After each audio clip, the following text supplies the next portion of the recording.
आपली रिक्षाची तब्येत बरोबर नव्हती म्हणून मी त्याला विनोद भाईच्या गॅरेजमध्ये आणला होता. गॅरेजला आणल्या विनोद भाईनी त्याचं सगळं केस करून त्याची चकोटी केली.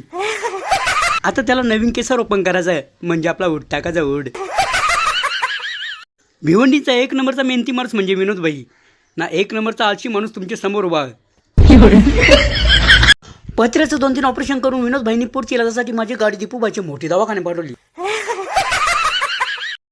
हे गॅरेजमध्ये रिक्षांचा सगळा मोठा डॉक्टर म्हणजे दीपूबाई. पहिले आल्या त्यांनी लगेच रिक्षाला चेक करायला सुरुवात केली ना. साईडला त्याचा कंपाऊंडर अण्णा उभा होता. लगेच म्हणजे कंपाऊंडरनी रिक्षाचा मगारचा टोन उघडला आणि त्याला औषधा पाजायला सुरुवात केली.